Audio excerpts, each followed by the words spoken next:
Greetings, ladies and gentlemen, this is the Inept General, and welcome to something a little bit different this time. Creative Assembly have released a little bit of a short story concerning the lore of Cylostra Direfin, and rather than giving you an abbreviated version of it, it's short enough, I thought I'd just do a reading of it for you, so sit back and enjoy if you haven't had a chance to read it yet. Even if you have, you might enjoy my reading of it.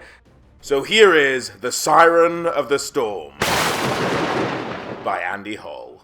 The hermit crab scuttled along the rail of the rowboat. The creature was oblivious that the boat itself was on the move, making its way silently across the calm water and through the fog. The crab edged forward, focusing on its own pointless journey, seemingly unaware of the 10 men in the boat, 4 of whom were carefully and expertly using the oars to force the vessel through uncharacteristically calm sea. The nearest of the crew placed his dagger flush with the top of the boat's side, and the crab moved onto it. The man lifted the blade towards his face and flipped it over. The crab danced on the upright side of the blade. "You're doomed, little one. You just don't know it until it's too late," said the dagger wielder in a low growl, and then flipped the creature into his scarred mouth and bit down with a crunch. "By Manan's gills, shut it, Fishner. You know the sound carries on the water," hissed one of the rowers, an older man with a grey-plated beard. The other 8 crew murmured in agreement. "Admiral Howarth put me in charge, not you, Gens," spat back Fishner.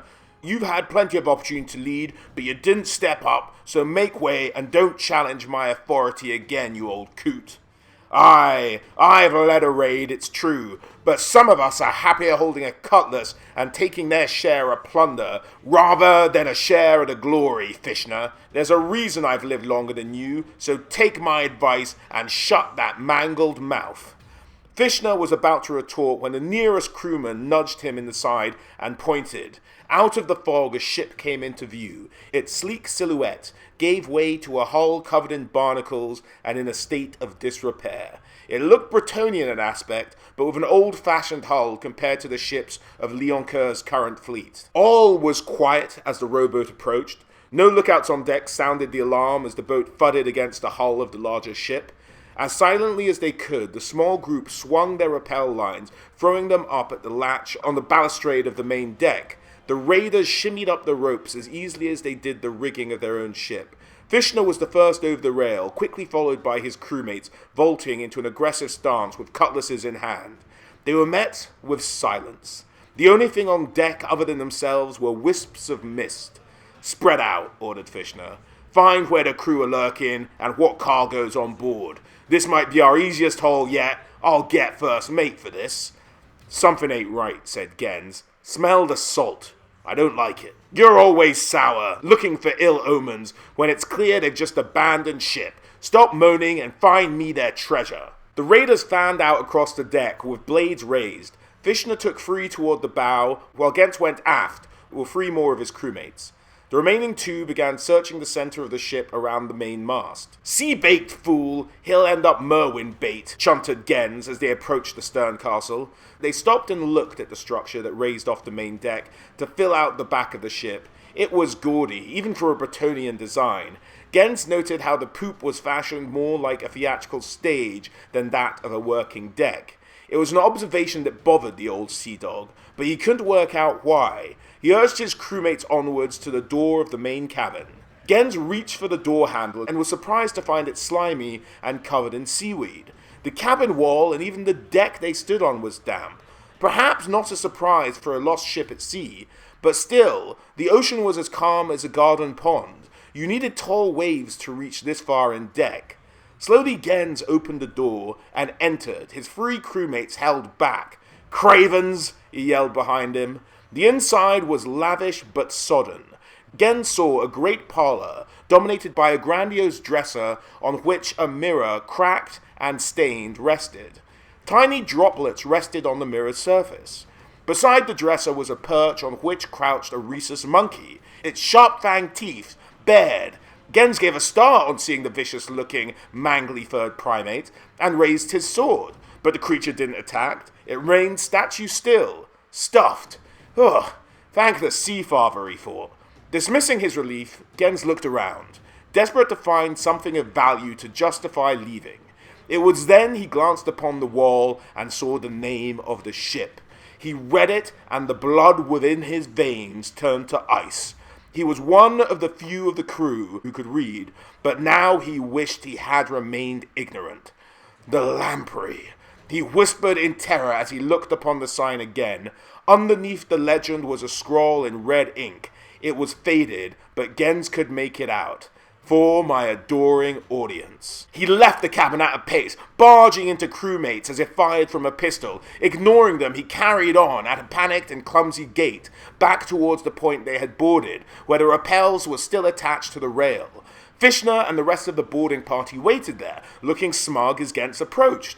"We have to get off this ship," stated the veteran, pushing past the others to make for the rope. Fishner's sword blocked the way. "What's got you rattled, old man?" Gens brought up his sword. "Get out of my way!" "Why, what's the rush?" said Fishner as he lowered his cutlass and strutted around the deck. The raiders parted, listening intently. "There's no one here. The ship is ours. A prize to take back. Better yet, our ship, and I'm skipper now. We ain't going anywhere." "You don't understand," implored Gens. "We're on the lamprey." Fishner laughed. The others stifled their own chuckles, all apart from the four who had gone astern. "Is that meant to scare us?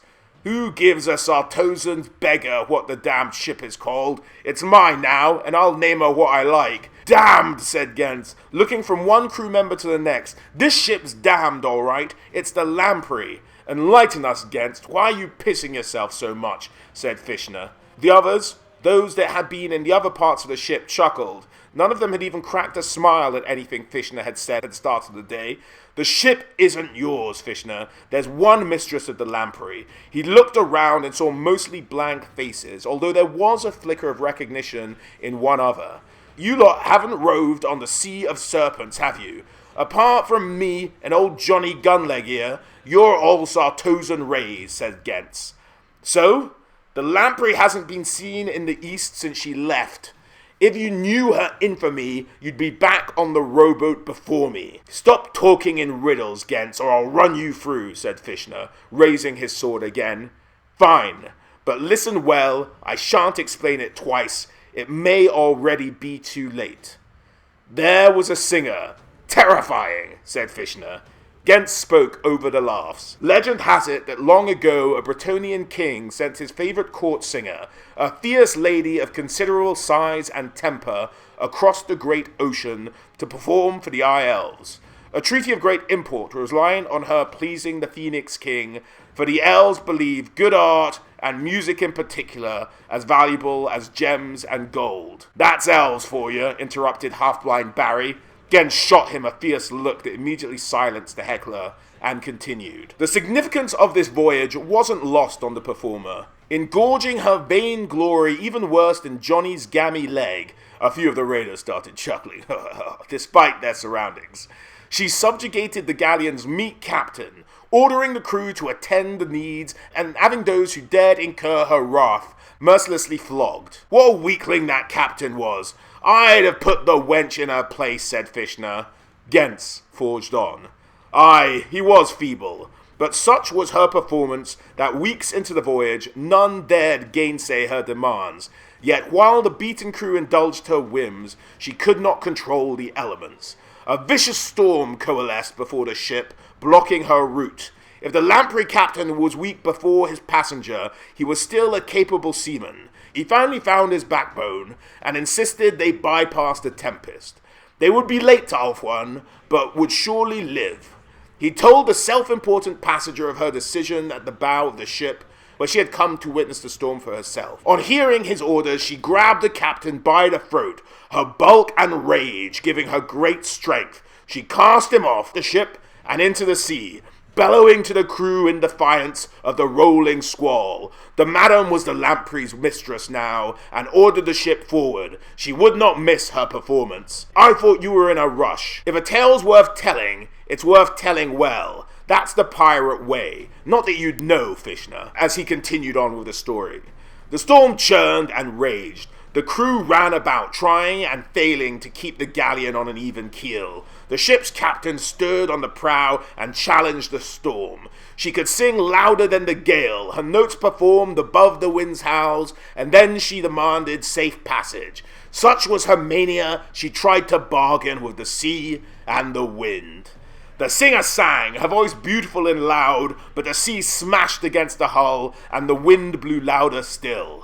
The madam's notes turned to screams of fury, shrill and hoarse. Her precious vocal cords ruined, the ship sank, and all on board drowned.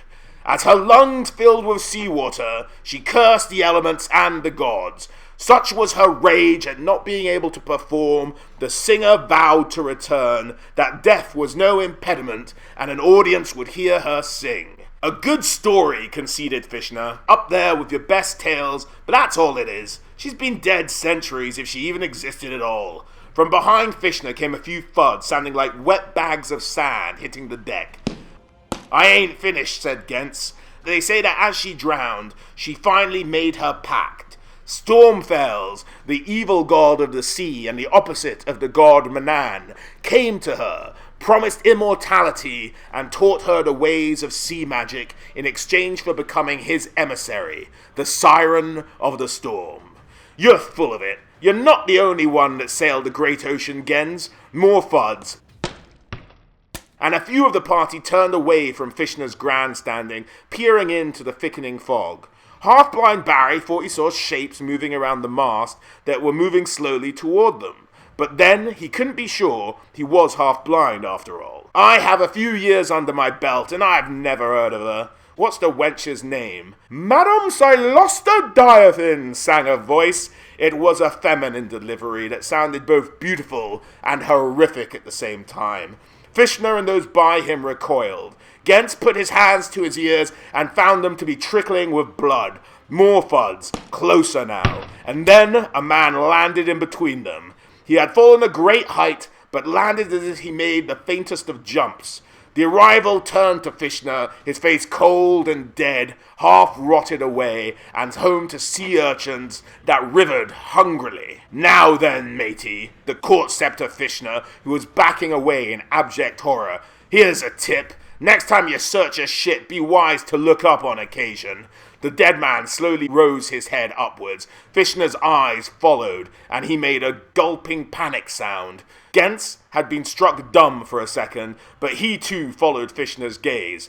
The fog above had suddenly cleared, and in the rigging he saw swarms of dead sailors, clinging to the ropes and looking down on them. Their eyes burned with blue witchlights, and some could be seen laughing, others had taken a predatory stance.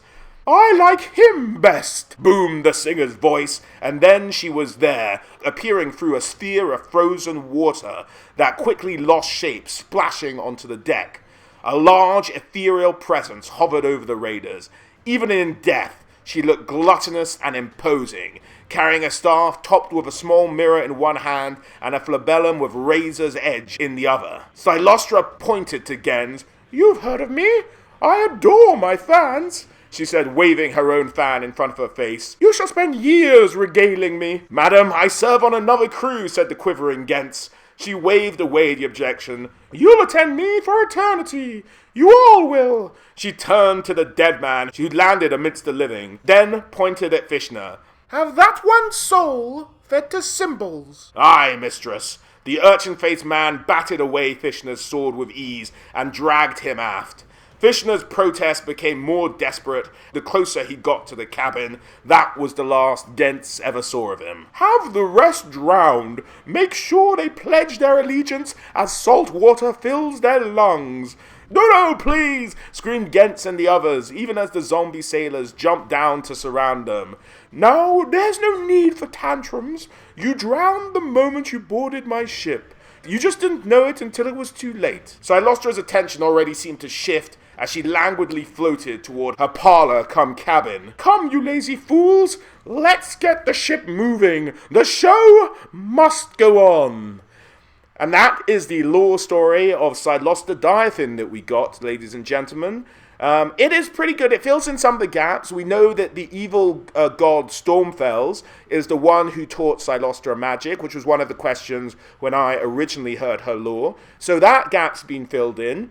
The idea that the Phoenix King would like a human singer is maybe up for some debate. But you know what? Maybe the elves were just being polite to get this treaty signed. So that gap's kind of filled out. So all in all, there are holes in the story, but it's a fun story. And I hope Symbols makes an appearance in the game. As I understand it, the little monkey with symbols on his hands might actually be appearing as a follower of Direfin's. I'm not sure if I heard that correctly, but I think that was on one of the streams the guys released. But I hope you guys enjoyed that dramatic reading of the Siren of the Storms. It was kind of a little bit of fun. If you guys couldn't be bothered to read the story yourselves, I thought you might enjoy it. But as always, guys, a huge thank you for watching. If you'd like some details on Cylostra's army, do check out my video on her that I made when we got some idea of how she'd play on the map. Other than that, guys, as always, a huge thank you for watching, and I hope to catch you on the next one.